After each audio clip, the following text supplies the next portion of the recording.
I was abused by 5 men, including my boss, in workplace orgies, where they treated me like a slave for years until I decided to get my revenge on them one sip at a time. None of them suspected that I was exacting my vengeance while they called me their cook. That's right, you heard me correctly. I planned everything while looking them in the eyes one by one. They dropped like flies and nobody ever suspected it was me. A simple boarding house cook who could barely write her own name, I delivered justice with my own hands in the only way I knew how. And not for a single day in these past 60 years have I ever regretted it. The cook's justice. I was abused by 5 men, including my boss, in workplace orgies where they treated me like a slave for years until I decided to get my revenge on them one sip at a time. None of them suspected that I was exacting my vengeance while they called me their cook. That's right, you heard me correctly. I planned everything while looking them in the eyes one by one. They dropped like flies, and nobody ever suspected it was me. A simple boarding house cook who could barely write her own name. I delivered justice with my own hands in the only way I knew how. And not for a single day in these past 60 years have I ever regretted it. Music. My name is Geraldine Messiah Quincy, but around Westbrook, everyone knows me as Granny D. I just turned 87 years old. I'm a little old lady, 5 feet tall with sun-spotted skin and hands calloused from a lifetime of work.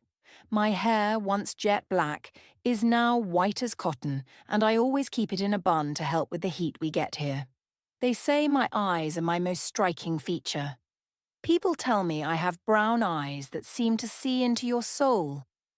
I guess I learned to look that way from years of watching others, of needing to anticipate what was coming to protect myself. Now that I've introduced myself, I want to know about you listening to me now. What corner of America are you watching from? What's your name, friend? Tell me in the comments. I like to imagine my voice reaching places this old woman from small-town Mississippi never got to visit in person. Maybe one of you is right here near Westbrook and has tried my special jambalaya at the restaurant. Or maybe my pulled pork with cornbread that makes folks lick their fingers clean. What a wonderful coincidence that would be. I'd be so happy I'd want to give you a hug. Today I live in a simple but spacious house here on the outskirts of Westbrook. Nothing fancy, mind you, but for someone who once slept in a maid's room smaller than a closet, this place is a palace. I'm very proud of my yard that I still tend with my own hands. I've planted every herb, every seasoning I use in my kitchen. Basil, oregano, rosemary, sage, mint, and also medicinal herbs I've used since I was a girl. Chamomile, lemon balm, lemongrass, rue. More plants than you can imagine. And there in the hidden corner, I still have a small Guyson plant that was my salvation when I needed it most. The kitchen is the heart of my home. I have a wood-burning stove that I had custom-made just for me, identical to the one I used as a child. That's where I prepare my most special recipes, the ones that need low, steady heat that slowly cooks, capturing all the flavor. The smell of wood smoke mixed with fresh herbs is the most delicious scent in this world. I also have a regular stove, refrigerator, all those modern conveniences. But nothing compares to food cooked on a wood stove with patience and love. And it's in this kitchen that I keep my greatest treasure, a small wooden mortar and pestle, an ancient one I've carried with me since I was 15. It's worn from so much use, but I wouldn't trade it for anything in this world. It was with this that I prepared the spices that made my reputation. And well, it was with this that I ground the herbs that changed my life forever. It even has a secret compartment underneath that nobody ever discovered. Today, there's nothing in there anymore, but it once held things nobody could even dream of. My restaurant, Flavors of the Earth, is now famous throughout the region. It started small in a rented room with an old stove and a few tables. Today, I have 6 locations spread across Mississippi. People come from far away just to taste my cooking. You know, I've even served important politicians, TV stars, famous singers. Everyone who passes through Westbrook and has a connection in town ends up eating here. Some people say my chicken and dumplings is the best in America. Others swear my gumbo has no equal. The secret is in the spices, the patience, and in some herbs that only I know how to use just right. But success never went to my head. I'm still the same old Granny D getting up early to gather my herbs, to test new recipes. I don't spend all day in the restaurant kitchen anymore. My legs can't take it. But I still personally prepare some special dishes, especially when out-of-town guests arrive. And most importantly, I make a point of only hiring women who have faced hardships in life, just like I once did. Every woman who works in my restaurants has a story of suffering to tell. This gives me such pride seeing these women who arrive with their heads down, afraid of everything and everyone. And after a few months, they're holding their heads high, smiling, making plans. I call them all my heart daughters.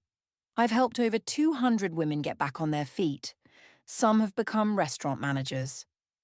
Others have opened their own businesses. Some have even gone to study culinary arts in the capital.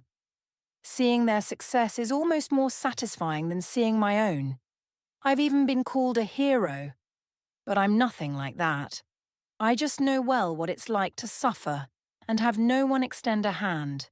I know what it's like to stand at the edge of the abyss and think there's no way out. And I also know that sometimes an old wooden mortar and pestle and knowledge of certain plants can be the salvation when nobody else can help. When people ask me how I did it, how I escaped that life of suffering and built all this, I give them the standard answer.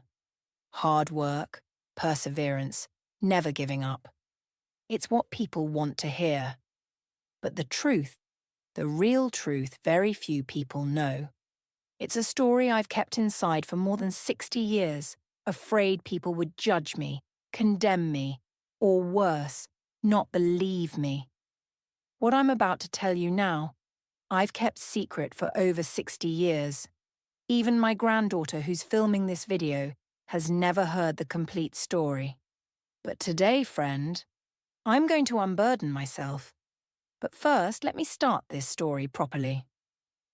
It's not a pretty story, not the kind you tell children before bedtime. It's a cruel story from a time when poor girls like me were worth nothing, when justice only existed for the rich and powerful.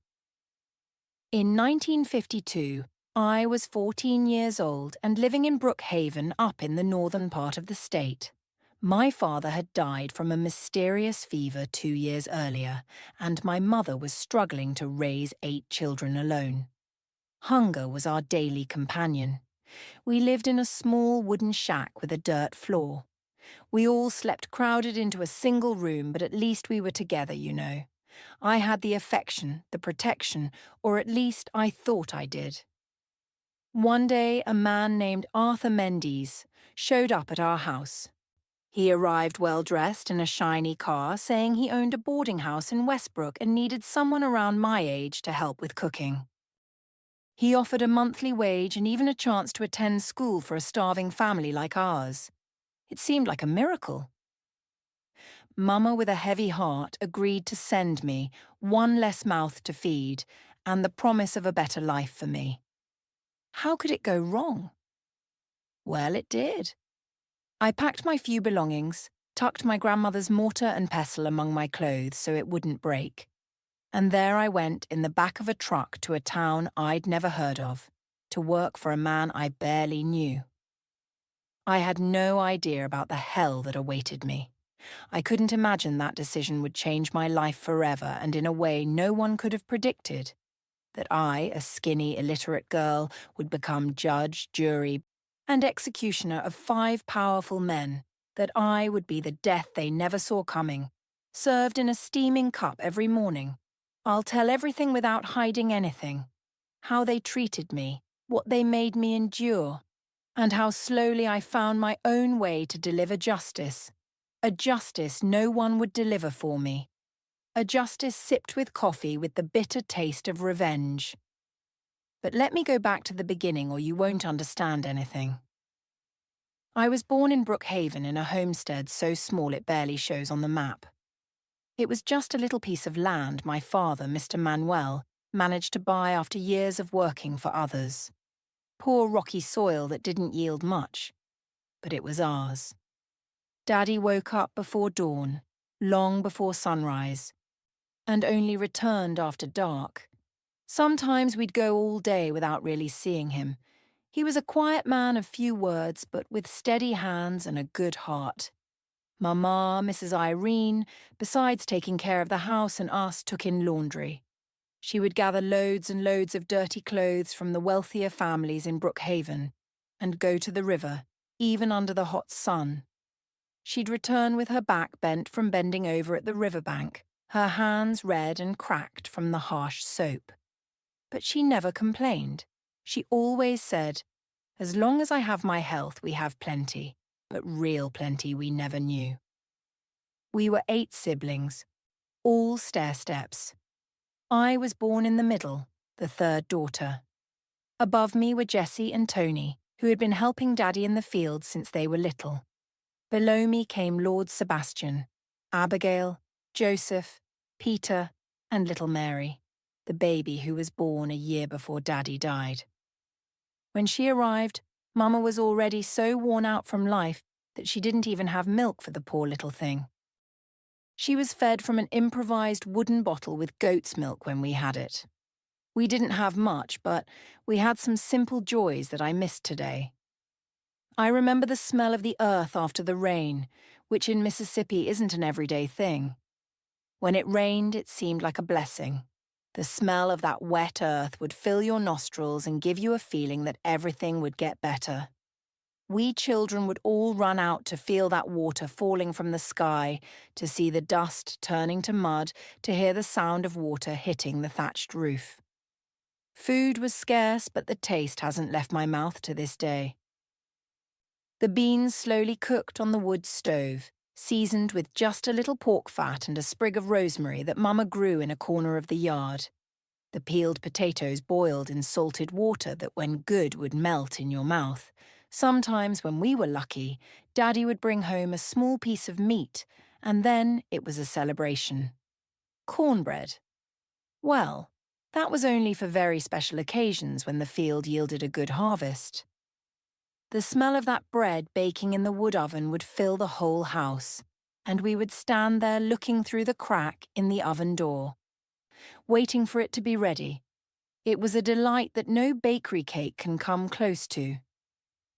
Every morning we would wake up to the rua's crow. It was as punctual as a clock. Then came the sound of the cows mooing, wanting to be milked.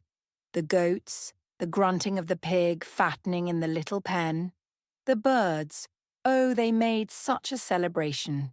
There were thrushes, cardinals, bluebirds, a whole bunch of them that I don't even know the names of. They formed a choir that not even a conductor could organize better. That time was good. You know, we were poor, but we were happy in our own way. Everything changed when Daddy got sick. It was in 1950. I had just turned 12. It started with a fever that wouldn't break. He, who had never spent a day in bed in his life, suddenly couldn't even get up. He shook so much it seemed like he would break his bones. He'd sweat cold. Then come that heat that not even a wet cloth on his forehead would relieve. Mama tried everything. Herbal teas of all kinds, puces of clay with herbs on the soles of his feet, as the old midwife from our region taught. Nothing helped. When she saw there was no other way, Mama sold the only 2 valuable objects we had, her wedding ring and a small silver crucifix that had belonged to her grandmother. With the money, she paid for a wagon to take Daddy to town to see the doctor. I remember him being carried, already too weak to walk, his eyes sunken, his skin yellowish. He seemed like he wasn't the same man anymore. The doctor examined him, gave some expensive medicines, but said he didn't really know what it was. Could be typhoid, could be malaria, could be a curse. Who knows? he said according to Mama.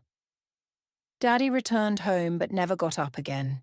He kept getting weaker, thinner, until one June dawn, with frost covering the ground outside, he took his last breath. There wasn't a proper wake. We had no money for a coffin, so the neighbours helped make one from old boards. He was buried in the small community cemetery under a yellow magnolia tree. Mama cried silently in that contained way of someone who knows they can't afford to collapse because they have 8 children depending on them. That's when poverty, which was already our companion, became a cruel and relentless mistress. Without Daddy working in the fields, food became even scarcer. Mama washed even more laundry from dawn to night, but the money was never enough. The older boys, Jesse and Tony, tried to maintain the plantation, but they were too young. Didn't have the experience or strength of Daddy. The harvest dwindled.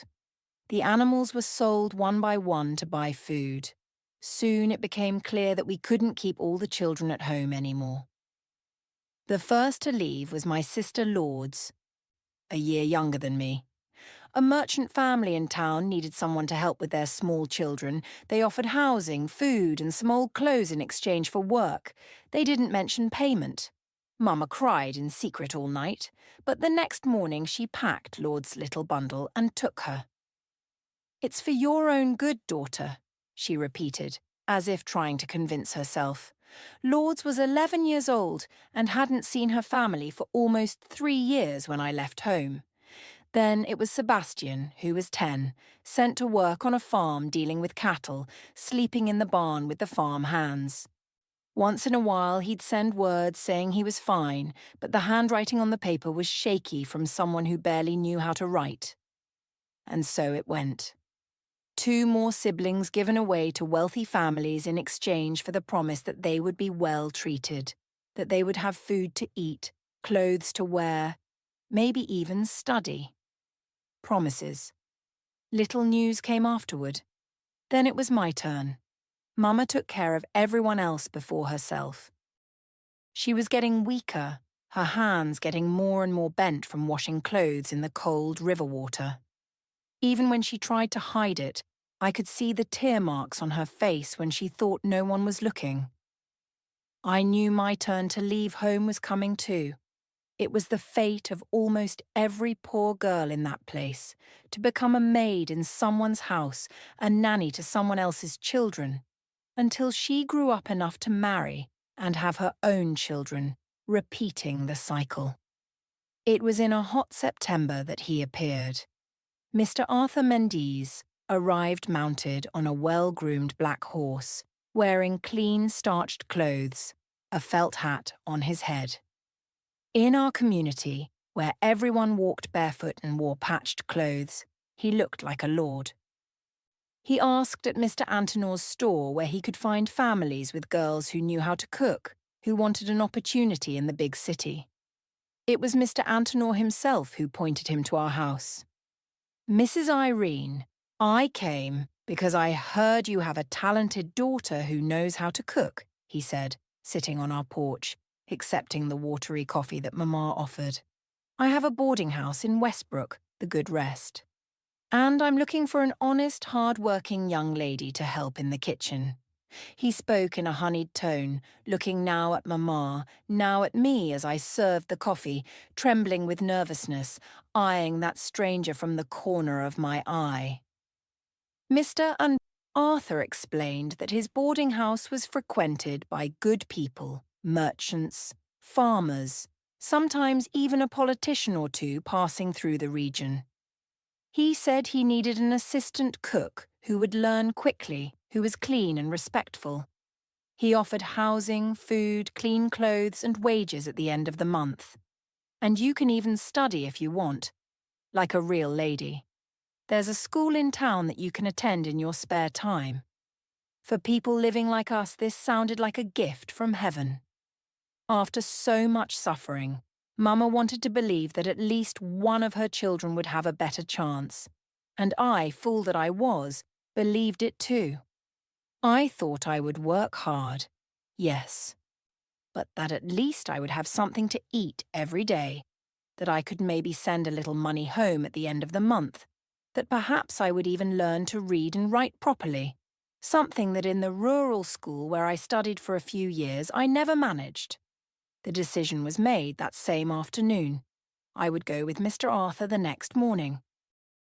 I spent the night packing my bundle, 2 sets of patched clothes, the only good dress I had that I only wore to church, a broken comb, and the small wooden mortar and pestle that had belonged to my grandmother. I put everything in a burlap sack and tied it well. We barely slept that night.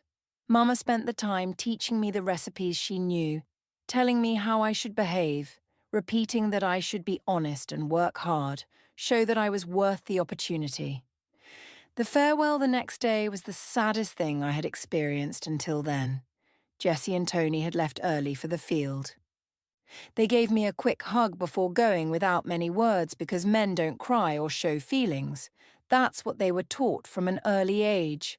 But the little ones, oh, the little ones didn't understand why their sister was leaving. Abigail, 8 years old, grabbed onto my skirt and wouldn't let go.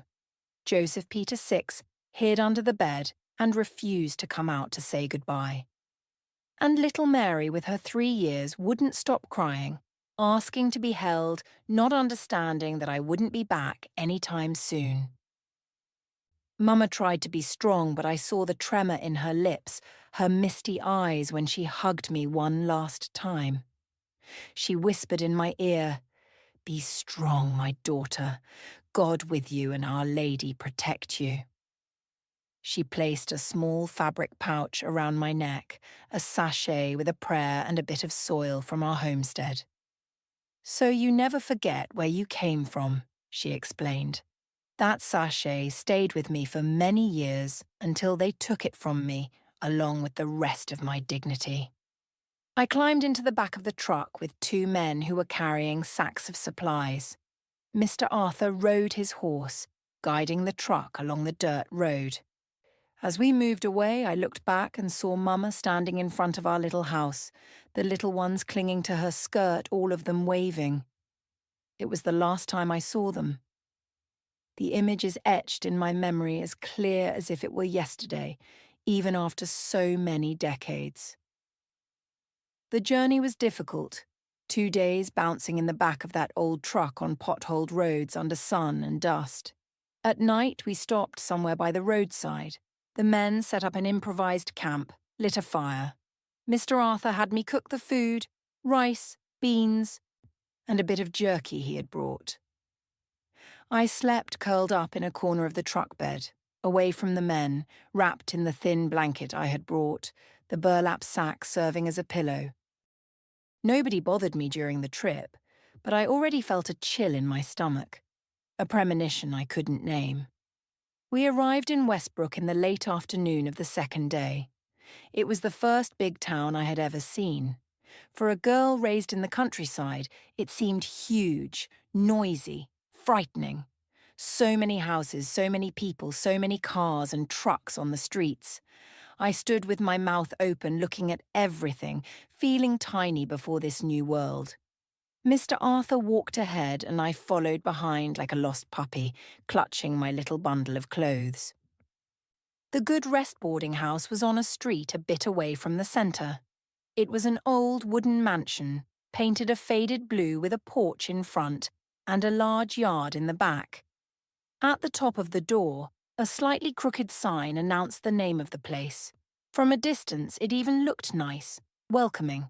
But as we got closer, I saw that the paint was peeling in several places, that the front garden was poorly maintained, that some of the floorboards on the porch were loose.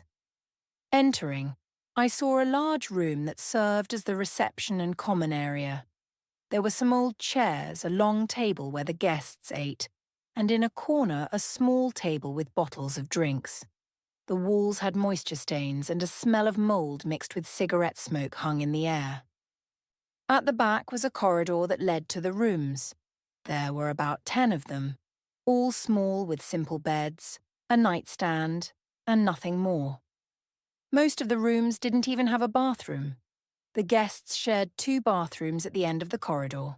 To the right of the main room was the kitchen, a spacious but dark room with a huge wood stove and a slightly rusty gas one, a large wooden table in the centre where food was prepared, and shelves on the walls full of pots, plates and supplies. It was there that I spent most of my time in the following years. At the back, leaving the kitchen, there was a small, stuffy room with 3 thin mattresses on the floor. "This is where you'll sleep," said Mr. Arthur, along with the other girls. The other girls. I met them soon after. There were 3. Nora, about 20, who had been working there the longest. Claudia, a bit older, approaching 30, who took care of the laundry, and Claire, who was about my age and helped with everything.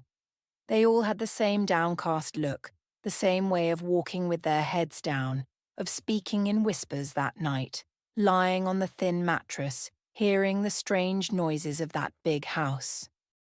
I felt fear for the first time, but I still thought it was just the shock of being in a new place far from home. Right on the first day, Mr. Arthur asked for my documents. I only had my birth certificate, yellowed and torn at the edges. "I need to keep it in a safe place," he said, taking the paper and putting it in a folder. I never saw my birth certificate again. I started working before the sun even rose. The routine was heavy. Light the wood stove, prepare coffee, porridge and bread for the guests' breakfast. Then help Nora with lunch, wash dishes, clean the kitchen, prepare dinner, wash dishes again. I only stopped when everything was clean and ready for the next day, often after midnight. In the first week, I still had hope. I worked hard, wanting to show that I was a good employee, that I deserved that opportunity. When I asked about school, Mr. Arthur evaded, saying that for now I needed to learn the job well, that later we would think about that. When the end of the month came and I timidly asked about payment, the first unpleasant surprise came. "Payment?" He laughed, a laugh that didn't reach his eyes. "You think you've already paid off the debt for the trip, and what you eat and where you sleep. All this costs money, girl. It's going to take time until you make up for what I've already spent on you." I tried to argue to say that the agreement was different, but he cut me off with a hard, threatening look. "If you're not satisfied, you can leave, but don't forget that we're far from your home and you don't have a penny in your pocket. How are you going to get back walking?" And he turned his back on me, ending the subject. It was then that I began to realize I had fallen into a trap, that I wasn't an employee, but a prisoner, that Mr. Arthur's promises weren't worth the paper they weren't written on. But the worst, the very worst, was yet to come. Soon I began to notice the looks, not just from Mr. Arthur, but from the guests too. Looks that lingered too long, that travelled up and down my body, that had a hunger different from hunger for food, especially a group of men who came frequently to the boarding house. There were 5 of them, Mr. Arthur himself, Colonel Justin, an old thin farmer that all the girls feared, Ambrose, a cattle trader known for his violence when he drank, Owen, the local bank manager who on the outside seemed like a respectable man, and Dr. Faust, the town doctor, the only one who sometimes showed a glimmer of shame in his eyes. They gathered once a month to drink, play cards, and, well, do things that a 14-year-old girl shouldn't even know existed, much less witness. I still remember the first time I saw them all together. It was evening. I was serving dinner when Colonel Justin grabbed me by the wrist, too hard to be just a casual gesture. "Is this one new, Arthur?" he asked, examining me as if I were an animal for sale. "Yes," replied my boss with a strange smile. "She arrived a little while ago, but she's almost ready for us to test." I didn't understand at the time what he meant by ready or test, but I would soon understand in the worst possible way. The first time I was beaten at the boarding house was just 15 days after I arrived. It was Mr. Arthur's birthday, and he wanted a cornbread with guava paste. Nora, who cooked better than all of us, had a high fever lying in the back room. Claudia didn't know how to make cake. So it fell to me. I tried to do the best I could, but the boarding house's wood stove was different from what I knew at home. It heated too much on one side, too little on the other. When I opened the oven, I saw the disaster. One side burnt black as coal, the other raw, the batter still runny. I tried to hide it, thought about making another, but Mr. Arthur had already entered the kitchen, attracted by the smell of burning. His small eyes narrowed when he saw the ruined cake. "Is this what you do on my birthday, you useless girl?" he shouted. Before I could explain myself, the slap came hard and direct. It caught me on the left side of the face with so much force that I fell sitting on the kitchen floor. The metallic taste of blood filled my mouth. I had bitten my tongue with the impact, but he didn't stop there. He grabbed the still hot cake and rubbed it in my face on the burnt part. "Feel how it tastes, you incompetent. Is this what you serve your boss on his day?" The skin on my face burned. Blisters formed immediately. I had the mark of his 5 fingers on my face for almost a month, and peeling skin where the burnt cake had touched. That's when I truly understood that I wasn't an employee at all. I was property like furniture, or an animal. And this certainty became even clearer when, after working a whole month without a day off, from before sunrise until long after it set, I timidly asked about my payment. Mr. Arthur gave a laugh that chilled me to the bone. "Payment? And you think you've paid the debt you have to me? The trip here, the food you eat every day, the bed where you sleep, the clothes I gave you. All this has a price, foolish girl. It's going to take a long time until you start to see any money," I protested, said that wasn't what he had promised, that he had talked about a salary from the beginning. He looked at me with those cold eyes and said, "Want to leave? Go ahead." But how? Without money, without documents, in the middle of nowhere. And who would believe you against me? A respected man in this town. That's when the trap completely closed. It wasn't just a matter of hard work, of a demanding boss. It was slavery disguised as employment. And the worst was yet to come. There were 5 men who regularly frequented the boarding house, who formed a kind of club. The leader was Mr. Arthur himself, owner of the boarding house, a fat man in his 50s. He would sweat just walking from the kitchen to the living room. His face was always red and shiny with grease. He wore a hat even inside the house, and when he took it off, it revealed a baldness that he tried to hide by combing the few strands of hair over the top. He had small hands for a man of his size, with short, thick fingers like sausages, always with a large gold ring on his pinky finger. Colonel Justin was the oldest and most respected of the group, a 65-year-old farmer, thin as a stick, tall, always in impeccable clothing, even in the hottest weather. He wasn't a real colonel. It was a title people used because he had so much power in the region, so much land, so much cattle. They said he had ordered people killed for much less than a disagreement, that he had henchmen spread all over the state. His gaze was the most frightening, clear eyes, almost transparent, that seemed to have no soul behind them. Ambrose was a cattle merchant in his 40s, who travelled throughout the region buying and selling bulls.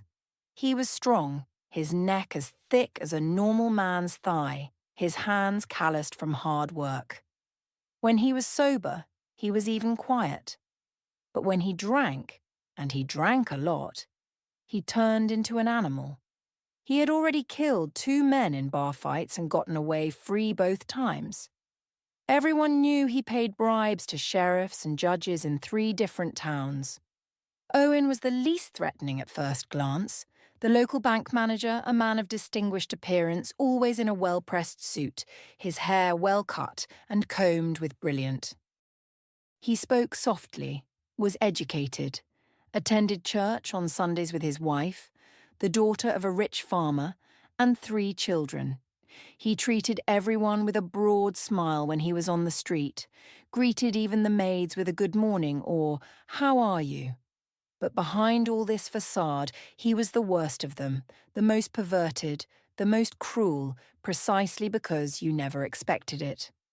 Finally, there was Dr. Ike Faustst, the town's doctor, a man in his mid-50s, a widower who lived in a big house near the square. He was the only one who sometimes showed some sign of conscience, some remorse in his eyes. Once he even gave me a painkiller after Ambrose had been particularly brutal, as if a pill could compensate for what he himself also did. They gathered at the boarding house once a month, always on the night of the full moon. Colonel Justin was superstitious. He said the full moon increased men's potency. They called it the Friends' Dinner, but we, the staff, knew it by another name, the Night of Terror. It started like a normal dinner. We served good food that Mr. Arthur had ordered prepared, especially with the best he had. Roasted suckling pig, fried chicken, jambalaya made with the finest jerky, and drinks, lots of drinks. Good whiskey that Mr. Arthur kept locked in a cabinet just for these occasions. Wine, beer. They ate, drank, told stories, laughed loudly. Then came the card game. Usually they bet high. Money, cattle, sometimes even land. And they bet other things too. That's when the night began to take on a darker tone. Now, before telling the heaviest part of the story, I want to see who really has the courage to keep listening. I bet you won't even have the stomach to click that like button after what I'm about to tell. Only the strong-hearted will be able to go all the way to the end and still give a like. Are you brave enough? When the drinks had flowed freely and the game was coming to an end, Mr.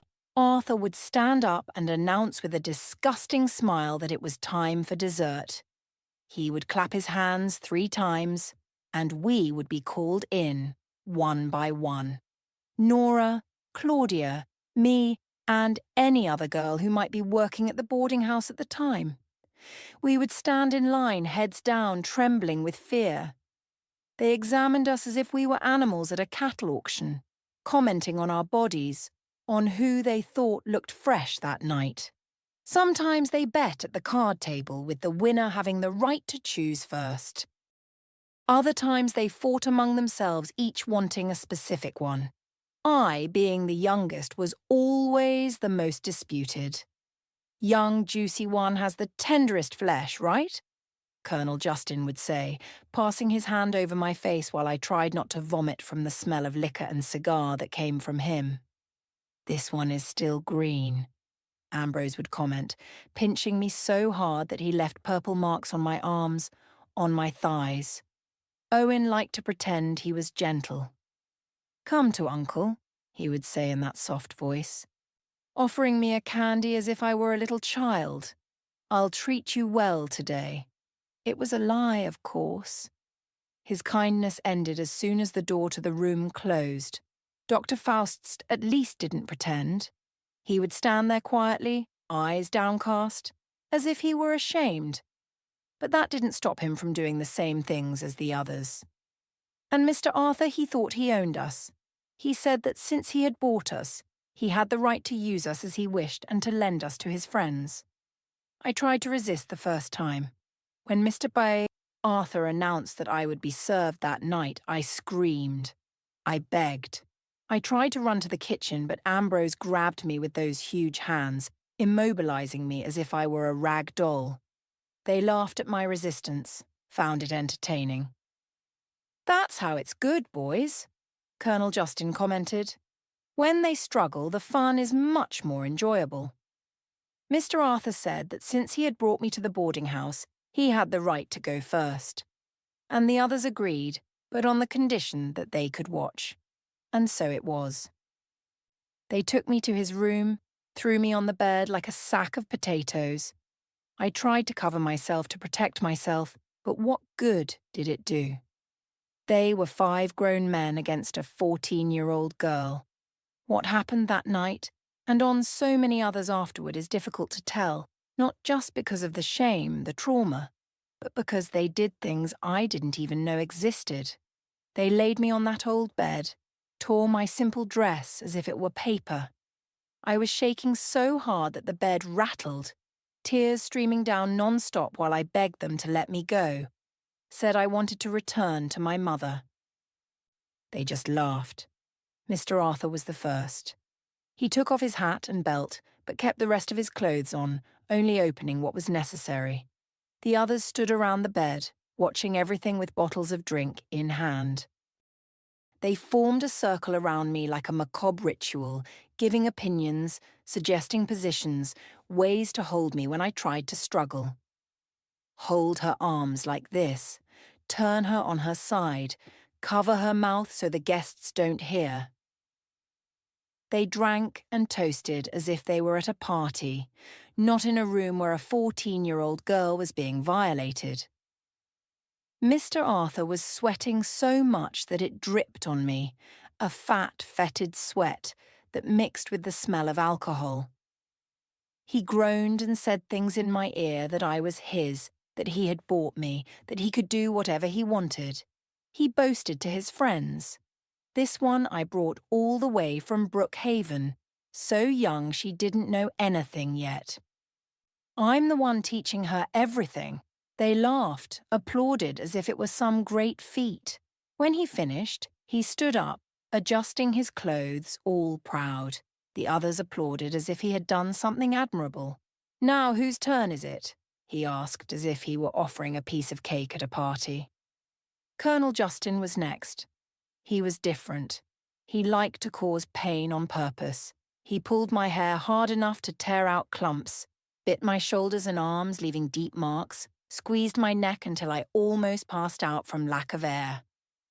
"Cry louder," he would say, increasing the pressure when I tried to contain myself.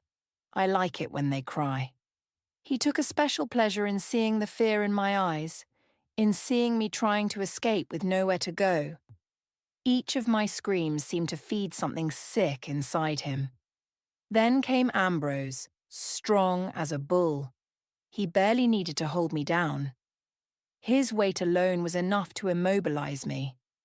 His whiskey breath was so strong it made me nauseous. He was clumsy, rough, with no consideration for whether he was hurting me or not. "She's just a little maid, not even a person," he would tell the others when I complained of pain. Sometimes he drank so much that he couldn't finish what he started, and then he would get even angrier. He would hit me, blaming me for his own failure. Owen was the cruelest in a different way. He liked to humiliate, to make me feel less than an animal, forced me into shameful positions, to do degrading things while he watched with that polite smile he showed on the street. "That's it. Now say you're enjoying it," he would order. And if I didn't obey, he had sophisticated methods of pain. He knew exactly where to press, where to twist, to cause the maximum suffering without leaving visible marks. "I learned anatomy in school," he bragged to the others. "I know exactly where it hurts the most." Dr. Faust was the last. By the time his turn came, I was already so hurt, so exhausted that I could barely keep my eyes open. He liked to pretend he was still a doctor even at those times, speaking technical terms, treating me like a patient. "I'm going to examine you now," he would say in a falsely professional tone. This might be a little uncomfortable. It was his way of trying to disguise to himself what he was doing, I think, as if by calling it by other names, it would become something else. And they never left right after finishing. They would stay there drinking more, talking about me as if I were an object they had just used. They compared performances, gave scores to each other, discussed what had been better or worse. "Next time we'll do it differently." They planned as if they were talking about the next card game, and I, thrown on that bed, was completely ignored. Except when one of them decided to return for another round, as they called it, the worst of all was seeing the pleasure they felt.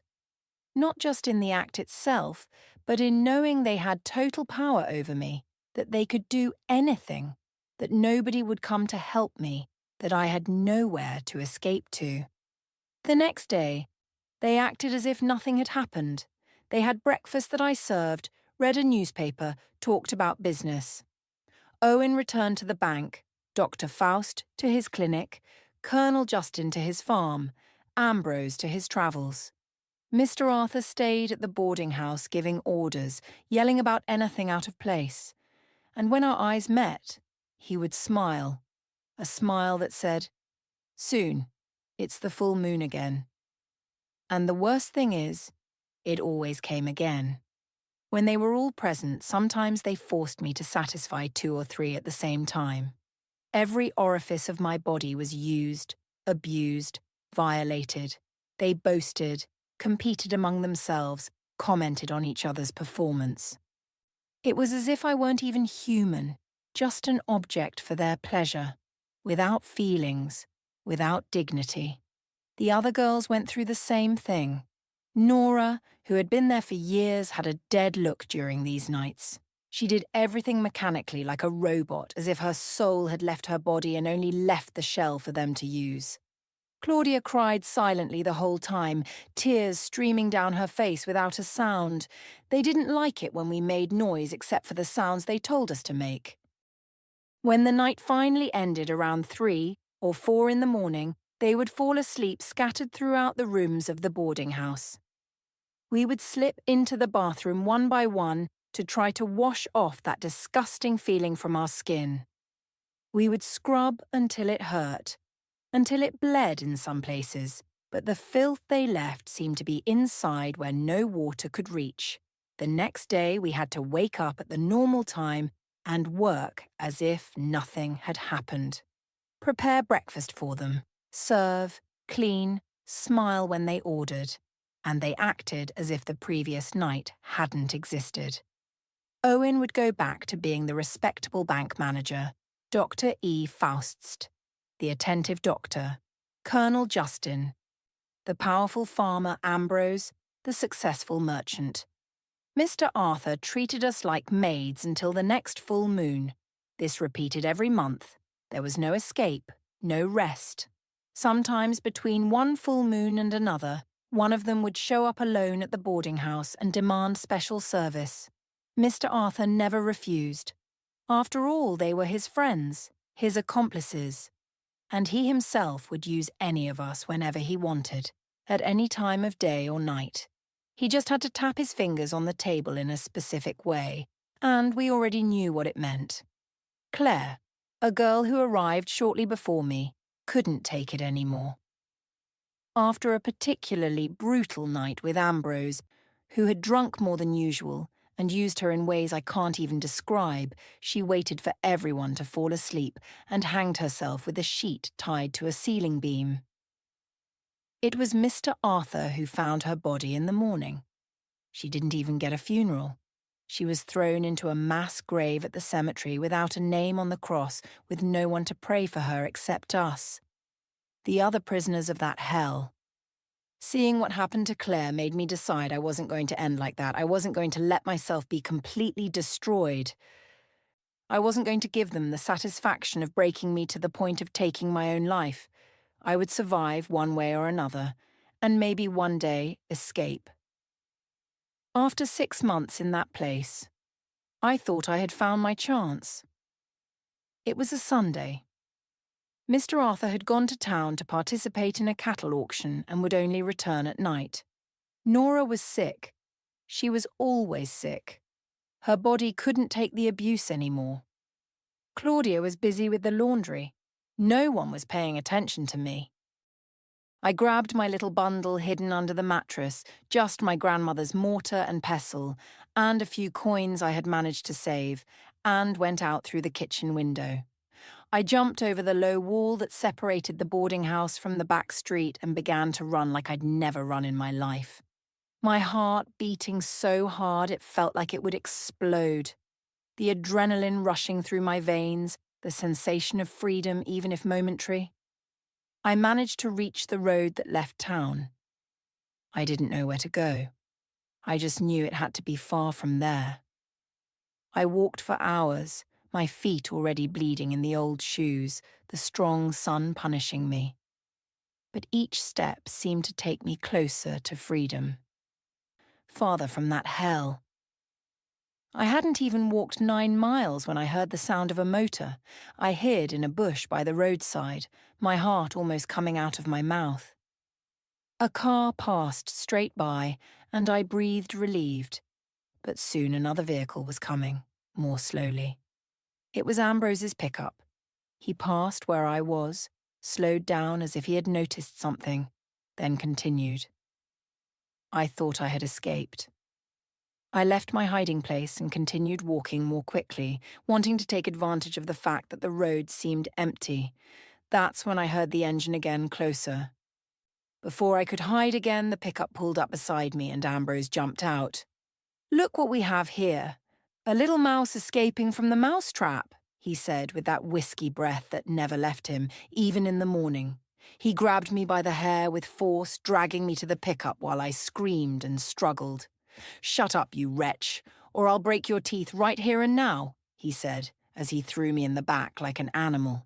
He tied my hands and feet with a rope he used to tie cattle, and we returned to Westbrook, to the boarding house, to the hell I had tried to escape from. The whole way back, he kept telling me what Mr. Arthur would do to me, the punishment I would receive this time. "I think he'll kill you, girl. And if he doesn't kill you, he'll make you wish you were dead." When we arrived, Mr. Arthur had already returned from the auction.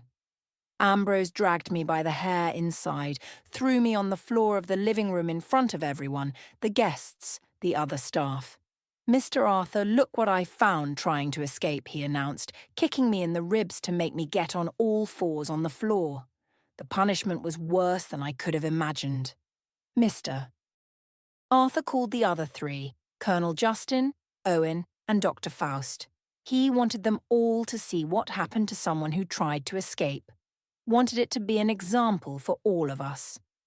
I was tied to a chair in the middle of the room, and they beat me, each one of them, with belt, with open hand, with feet, with whatever they had at hand. Colonel Justin used his riding crop. Ambrose a piece of wet rope that hurt like fire when it touched the skin. Owen preferred to use his hands. He had heavy rings on all his fingers that opened cuts with each slap. Dr. Faust was the one who hit the least, but he still participated. Mr. Arthur used his favourite belt, the one with the big buckle that he proudly displayed. I was beaten until I passed out. When I woke up, I was thrown in the boarding house's cellar, a dark and damp place where they kept old boxes and food that was spoiling. I stayed there for 2 weeks, receiving a bit of water and leftover food once a day. The rest of the time, it was just darkness and silence, broken sometimes by the sound of someone's footsteps up above or by the noise of the rats that shared that space with me. When they finally took me out of there, I could barely walk. I had lost so much weight that my ribs were showing, my skin was yellowish, my hair was falling out in clumps. But the worst weren't the physical marks. It was what had happened inside. Something had broken in me. The hopeful girl who still believed in the goodness of people had died in that dark cellar. I returned to work as if nothing had happened. I cooked, I cleaned, I served, and I endured the abuse of the 5. But inside, something had changed. It wasn't just fear and despair that I felt anymore. It was a cold, calculating rage, a determination to survive at any cost. And one day to make them pay for what they had done. It was about a month after my punishment that I met the person who would change my life forever. Miss Janice. She was an elderly lady, an herb healer who knew everything about herbs and medicinal plants. She came once a week to the boarding house to sell her preparations. Teas for stomach aches, ointments for wounds, tonics to raise men's spirits, as she would say with a knowing smile. Mr. Arthur let her in because her preparations really worked and the guests liked them. He himself used a balm she made for his back pains. Besides, Miss Janice was discreet. She didn't ask questions, didn't meddle where she wasn't called, but she observed with those small, lively eyes that seemed to see beyond appearances. She noticed everything. The way we staff walked with our heads down, the poorly hidden bruises, the terror in our eyes when Mr. Arthur or one of the other four approached one day while I was helping her carry some pots of herbs to the kitchen. She took me by the arm in a gentle but firm way. She looked right into my eyes in that way that seemed to see my soul and whispered, "I know what happens here, girl. And I know you don't deserve this. None of you deserve this." I was paralyzed, not knowing what to say.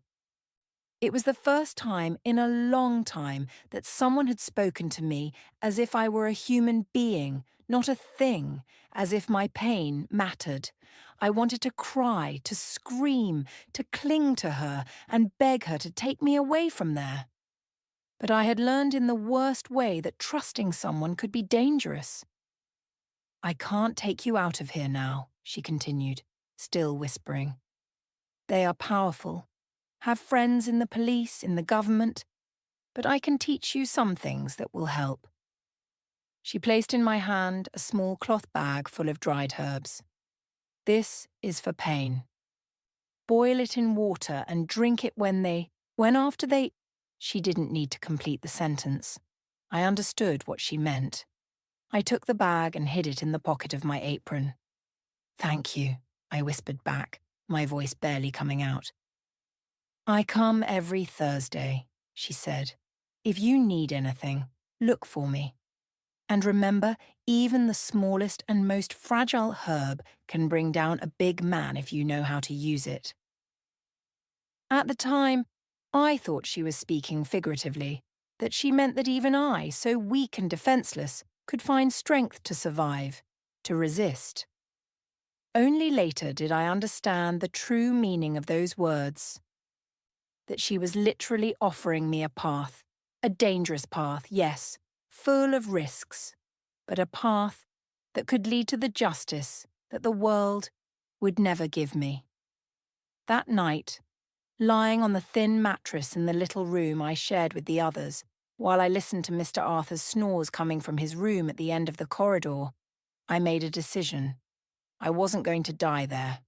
I wasn't going to end up like Claire or like so many others before her. I was going to survive. I was going to endure whatever I had to endure. And one day, one way or another, I was going to get justice. I didn't know how yet. I didn't know when, but I felt deep in my soul that the answer was somehow linked to that wise, wrinkled-handed old lady who had looked at me not as a victim, nor as a thing, but as a potential warrior, the one who, without knowing it, had just planted in me the seed of vengeance. After that first conversation with Miss Janice, something changed inside me. A small flame of hope that I thought had gone out began to flicker again. It wasn't a hope of escape. After the punishment I received for the failed attempt, I knew that running away wasn't an option. It was a different hope, darker perhaps, but it was the only one I had. I began to anxiously await Thursdays, the day Miss Janice came to the boarding house to sell her preparations. While I helped her carry the pots and bottles, we exchanged words and whispers. At first, they were just simple instructions. "This tea here helps with the wounds inside. This ointment relieves the pain in the parts they hurt the most." With time, she gained my trust, and I hers. One day, when there was no one around, she pulled me to a corner of the kitchen and said, "The herbs my grandmother taught me, the ones my mother taught me, the ones I teach women who need them, I need to teach you too, for when these cruel men, what began as remedies to alleviate my suffering, gradually transformed into secret lessons about the power of plants." Ms. Janice knew every herb, every root, every flower of the southern woods. She knew what healed and, more importantly for my situation, what made you sick. "Everything in nature has two sides," she explained. "The same plant that saves can kill if used another way in another quantity." One plant caught my attention. Jason, that little flower that everyone has in their yard that grows easily in any corner that has beautiful white, purple, and blue blossoms, Miss Janice would say. But there are others that look similar and are the worst. And the best thing is they don't leave a trace after the person dies. I learned to identify the plant, to collect it secretly, to dry it, to prepare a concoction by boiling it with alcohol, then let it evaporate. All this I had to do without anyone noticing, hiding the strong smell. I already had a perfect hiding place, my wooden mortar and pestle, inheritance from my grandmother. It was the only thing I had managed to bring from home, and that by some miracle they hadn't taken from me. It had a false bottom, a secret compartment that only someone who knew it could find. It was there that I began to store my special medicine, as Ms. Janice called it. Small, carefully measured doses ready for use. The plan took shape in my mind little by little. It couldn't be anything hasty, nothing obvious. It had to seem natural. Coincidence? Bad luck. And it had to start with the most vulnerable of the group, the one no one would suspect if he fell ill first, Dr. Faust. He was my first target. Not because he was the best of them. None of them was good, but because he was a doctor. If he got sick and died of something apparently natural, no one would question it. After all, who teaches a doctor? I began to add small doses of the poison to the coffee I served him at breakfast. Everyone at the boarding house was a coffee drinker, and I always served it. Just a tiny bit. Just a few grains mixed into the grounds. You couldn't taste it, couldn't smell it, couldn't see it. Day after day, it accumulated in his body. At first, nothing happened. I almost doubted if the poison was working. Then, around the 3rd month, Dr. Faust began to complain of fatigue, of joint pains. Must be age, the others would say. He himself diagnosed himself. Rheumatism, perhaps a bit of anemia. He prescribed tonics for himself, pills, injections that he himself administered. Nothing helped. By the 6th month, he was visibly thinner, his skin yellowish, his eyes sunken. He had fevers that came and went, night sweats, a dry cough that wouldn't go away. He began to miss the special dinners. He no longer had the energy for it. The others even complained but made fun. The doctor needs a vitamin from women, they would say, laughing. In the 8th month, Dr. Faust was found dead in bed. He had been staying at the boarding house for 3 days treating some patients in town. They found him stiff, his mouth open in a silent scream, as if in the last moment he had understood what was happening. The official diagnosis: generalized infection of unknown origin. The body sometimes rots from the inside without us knowing why, explained the doctor, who came from another town to sign the death certificate. I watched the wake from afar, serving coffee to those who came to pay their condolences. Pure coffee without mixtures for everyone except one. Ambrose was the second. With him, I increased the dose a little bit. Not too much to raise suspicions, but enough to accelerate the process. He already drank too much. His liver was probably not in good shape, which helped the poison act faster. First came symptoms similar to a hangover: nausea, headache, fatigue. Nobody thought it strange. He was always drunk anyway. Then his skin began to yellow. His eyes became bloodshot. He lost his appetite, lost weight. His body swollen in some places, withered in others. "You're drinking too much, compadre," Mr. Arthur would warn, without knowing that the drink wasn't the problem, or rather not just the drink. 1 year and 2 months after I began to poison his coffee, Ambrose collapsed during a cattle sale. He was in the middle of the auction when he simply fell down, foaming at the mouth. They took him to the nearest hospital, but it was already too late. Acute liver failure, they said, the result of years of excess with whiskey. Everyone commented at the funeral. No one suspected anything.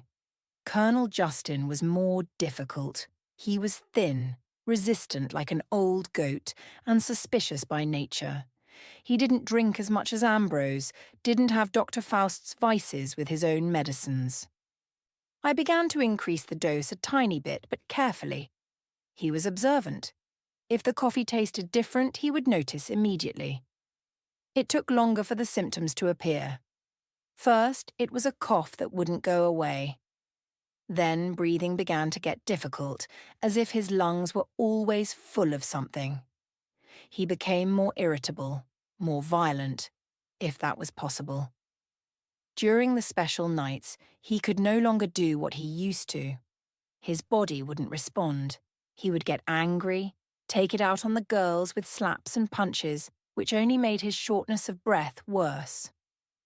1 year and 9 months after I began to serve the special coffee to him, Colonel Justin had such a severe attack of shortness of breath that he fell from his chair during dinner, turning purple, convulsing.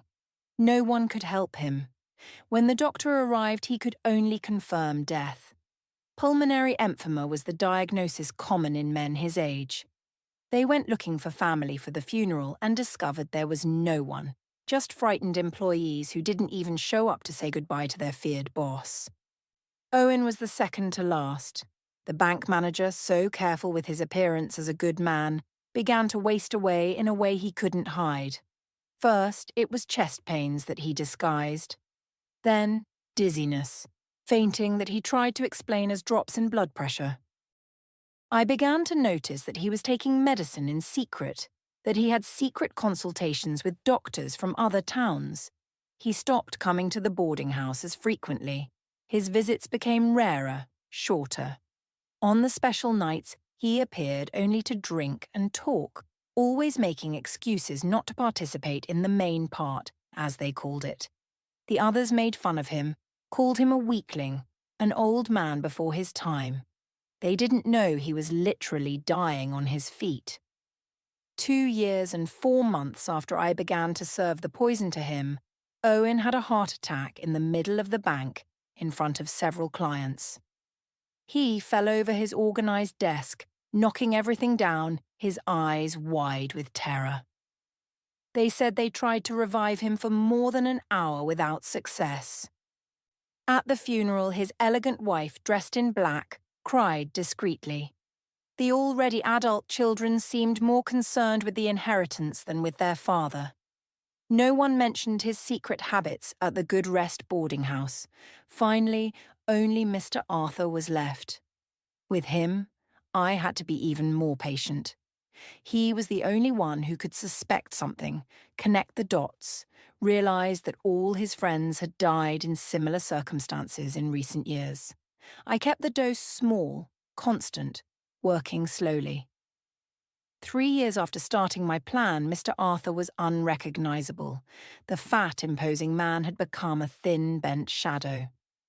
His skin flaccid, hanging where before there was fat. He suffered from everything: constant headaches, digestive problems, weakness in his legs, blurred vision. He consulted several doctors, took all kinds of medicine, made promises to all the saints. Nothing helped. What surprised me most was that even sick, even weak, he didn't stop the abuse. It decreased, of course. The body no longer allowed the excesses of before, but he still called us to his room, still used us as objects. The difference was that now, while he did what he did, I didn't cry anymore. I looked into his eyes with a slight, almost imperceptible smile, knowing that each day could be the last. And so it was until the end. One morning I went to take coffee to him, as I did every day. I gave 2 knocks on the door as usual. No response. I knocked again, harder. Nothing.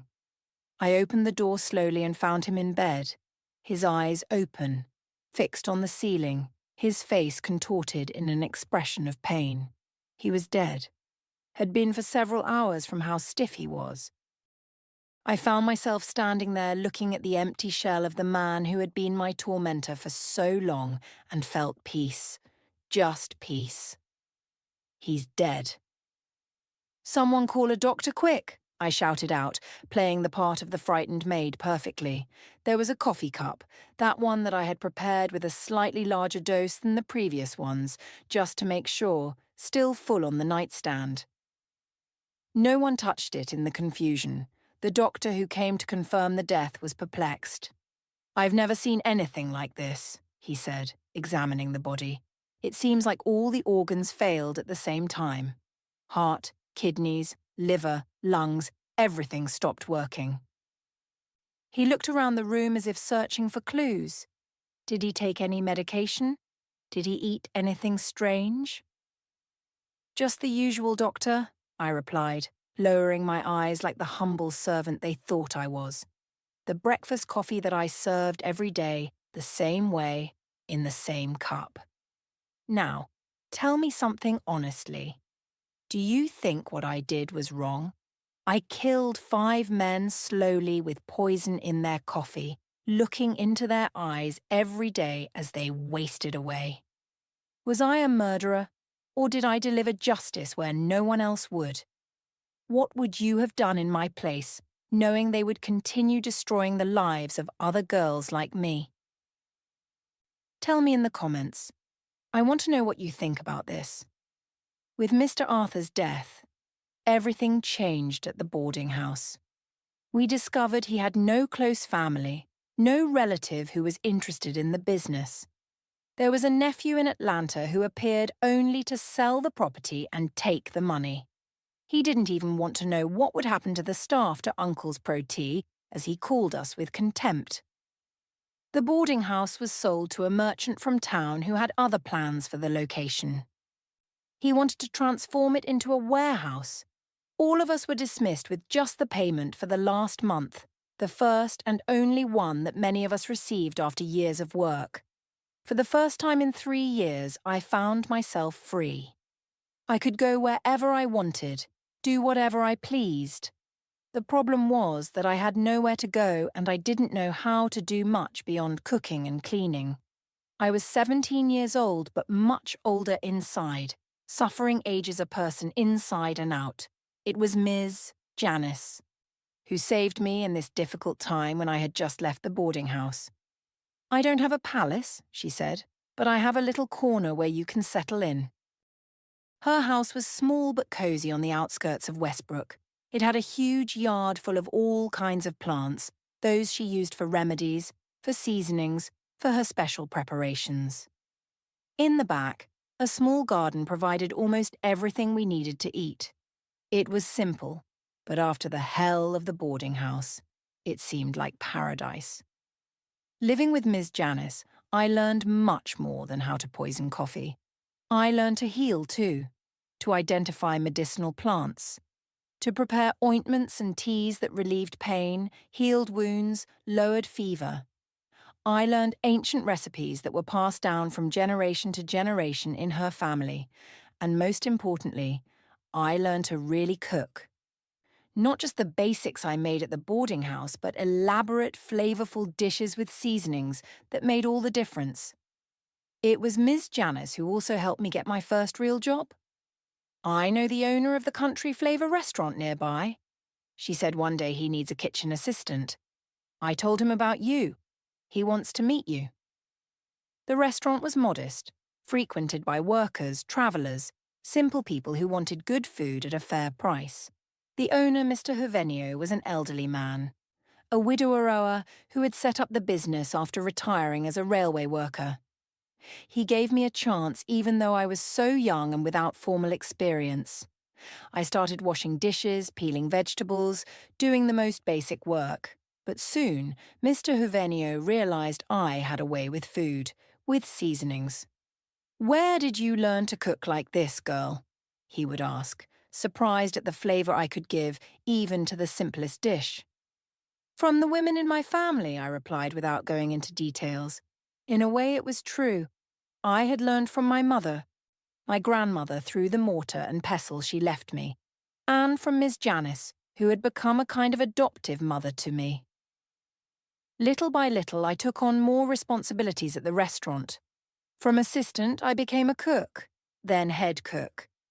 Customers began to come specifically to taste my dishes. "I want that meat that only Geraldine knows how to make," they would say. "Bring that beans with Geraldine's special seasoning."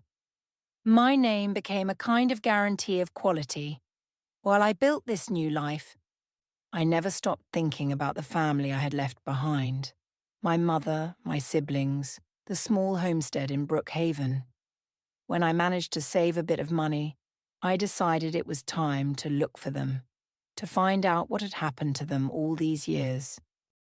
The trip to Brookhaven was strange being on the same road, but this time by my own choice, as a free woman, not as a deceived girl. The small town had changed little. It remained small, peaceful, with the same simple houses, the same central square, the same little white church. I asked about my family at Mr. Antonor's store, which still existed, now run by his son. The family of Mr. Manuel, who lived on the homestead by the river, his widow, Mrs. Irene. The young man scratched his head, trying to remember. "Oh, yes, I know. It's been a long time since they don't live around here anymore." After Mrs. Irene passed away, the children scattered. Each went their own way. It was like a stab in the heart. My mother had died thinking I was alive somewhere, perhaps even happy as Mr. Arthur had promised. She died without knowing the truth, without knowing the hell I had gone through. In a way, it was better this way, that she had kept the illusion that her daughter was well, that the sacrifice of sending me away had been worth it. I managed to discover that my older brothers had gone to Jackson, that the girls had married and gone to other states. About the youngest, no one knew anything. I thought about looking for them, but something stopped me. What would I say? How would I explain the years of absence? What had happened to me? What I had done? Some stories are too heavy to share even with family. I decided it was better to let them continue their lives without the weight of my past. I returned to Westbrook with a lighter heart in a way. Now I knew I had no one waiting for me anymore, no one wondering where I was. I was truly free, free to build my own life from here on out. It was around this time that I began to shelter women who had been through situations similar to mine.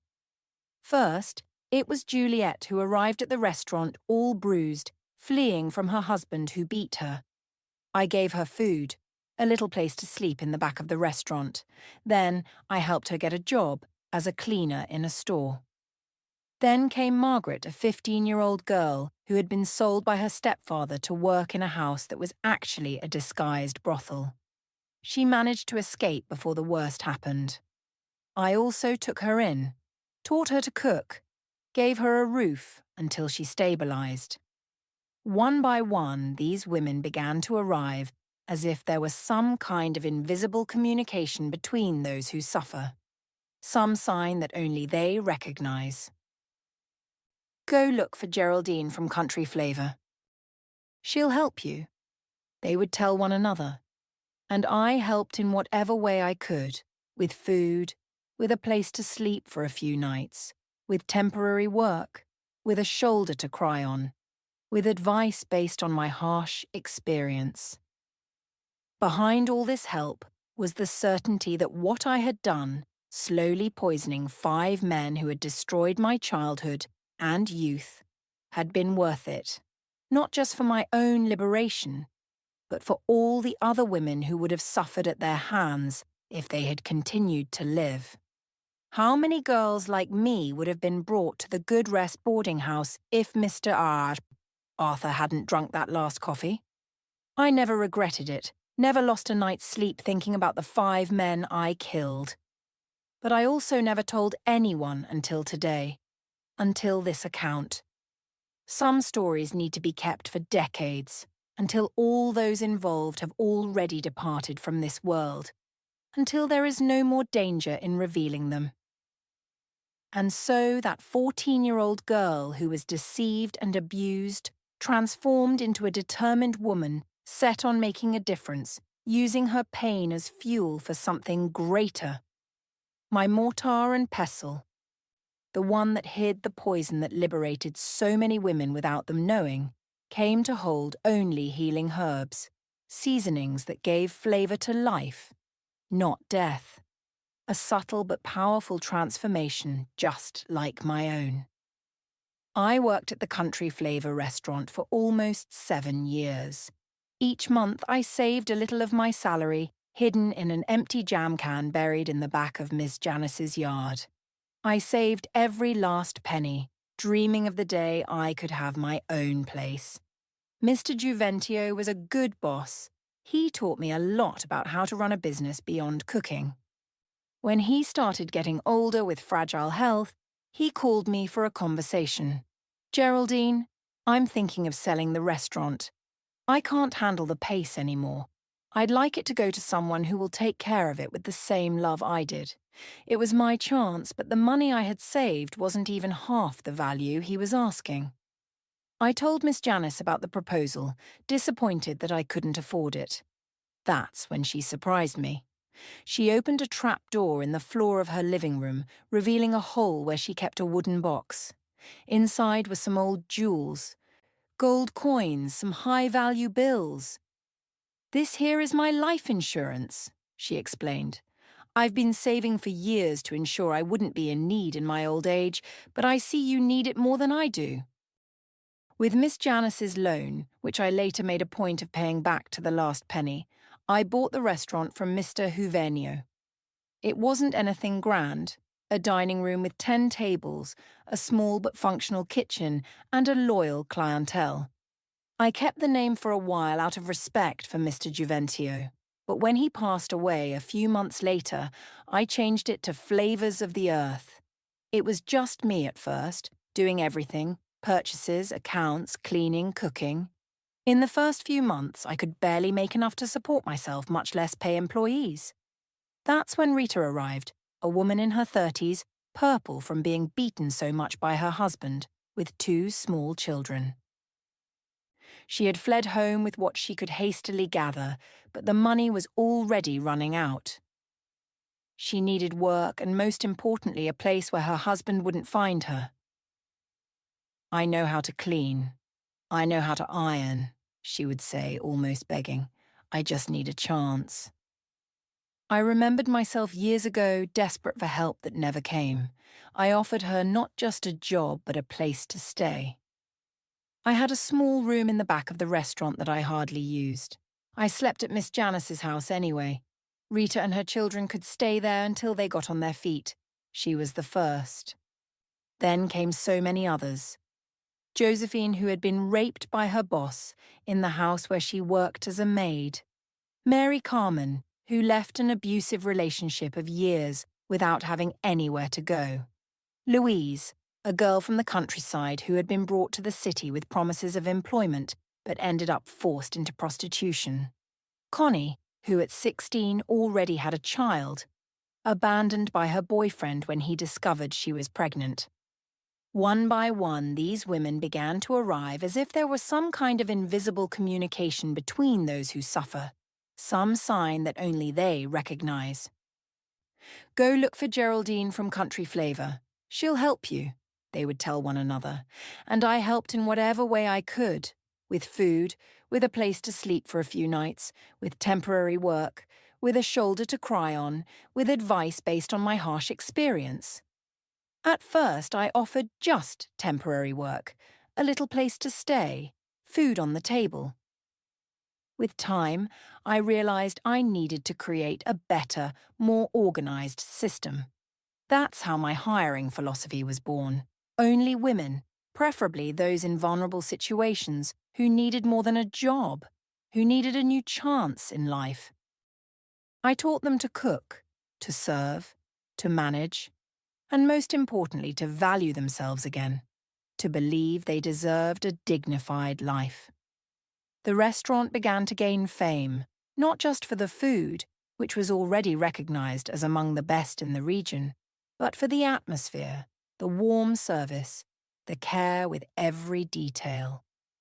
Broken women found a home there, knowing they were among equals, that no one would judge them, that they could hold their heads high.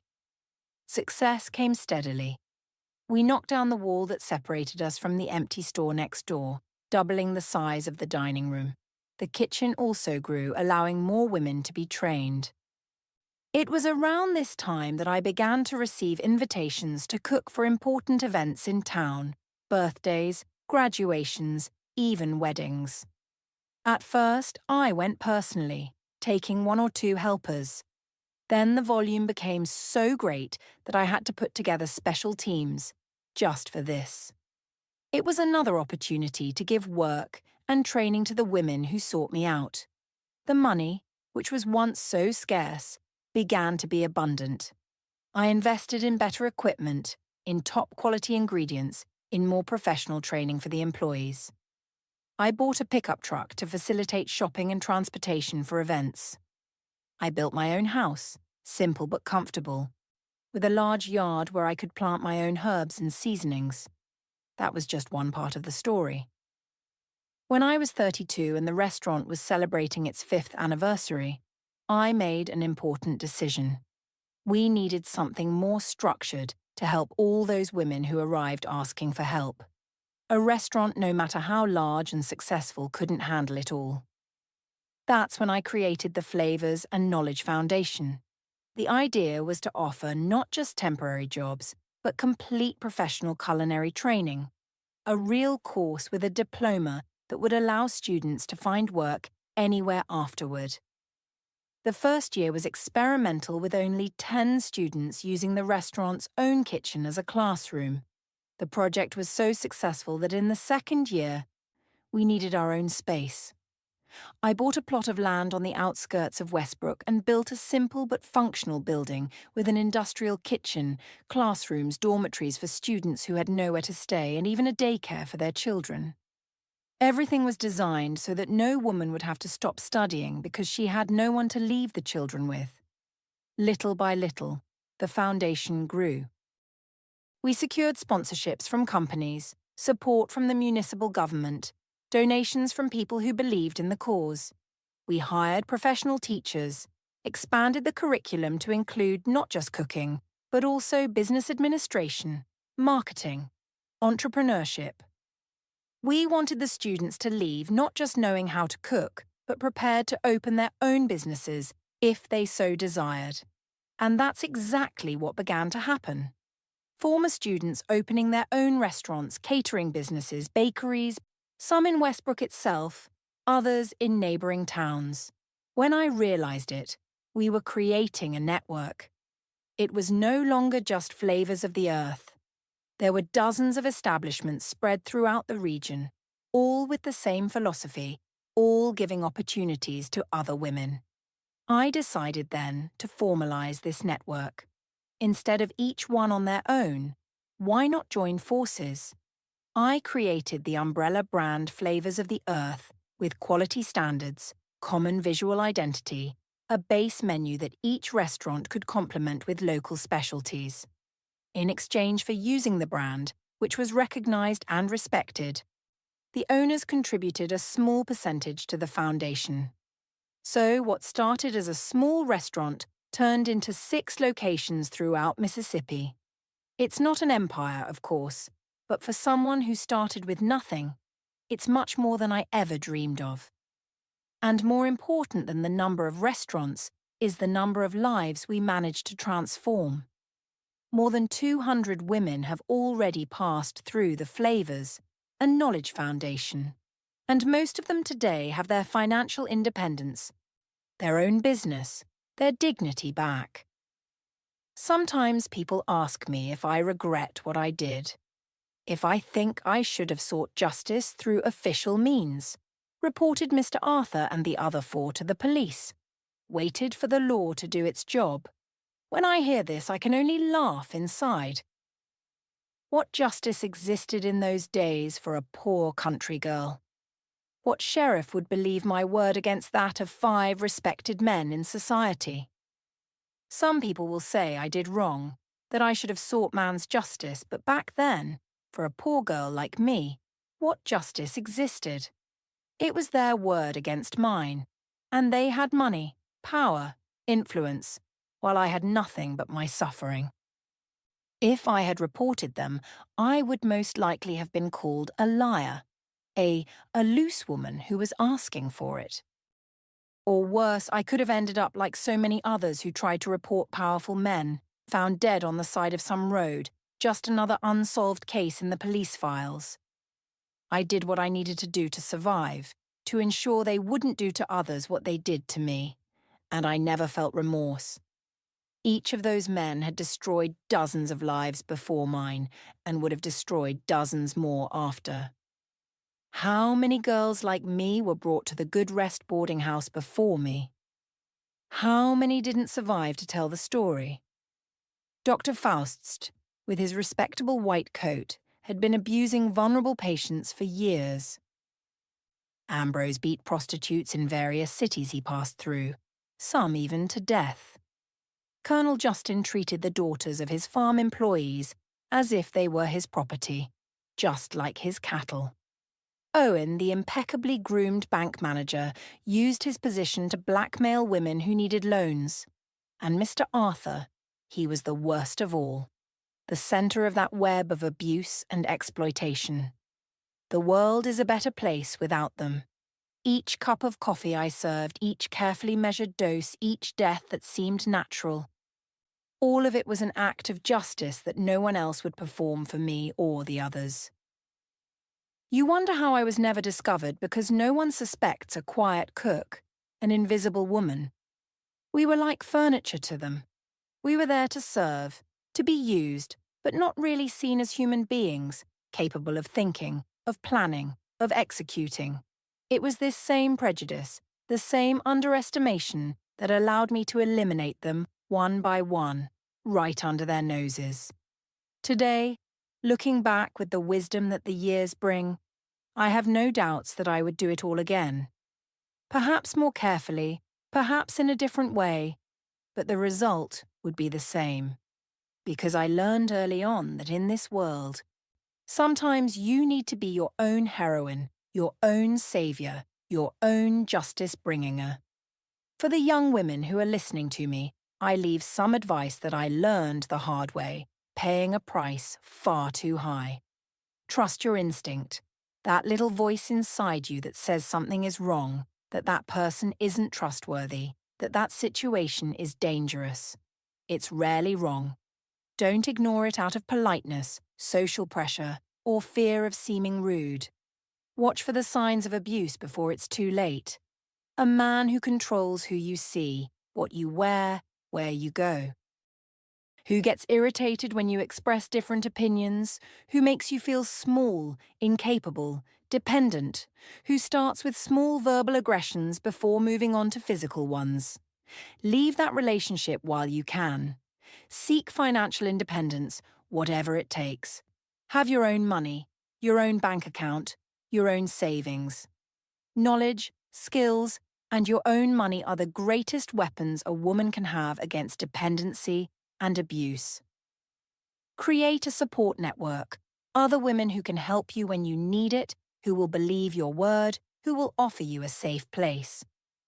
That's what saved so many of the women who passed through my restaurant, knowing they weren't alone. And finally, never let them take your dignity, your self-worth. They can take everything else from you. Your home, your money, your physical freedom. But if you keep yourself intact inside, if you don't let them break your spirit, you can always rebuild yourself. I'm 87 years old now. My body doesn't obey like it used to. My hands sometimes tremble when I'm cutting vegetables. My legs after a whole day in the kitchen.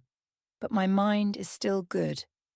And my heart, despite all the scars, still beats strong. I no longer run the day-to-day of the restaurants. I leave that to my heart daughters, women I trained since they were girls and who today are successful entrepreneurs. The foundation also has its own board of directors made up of former students who stood out.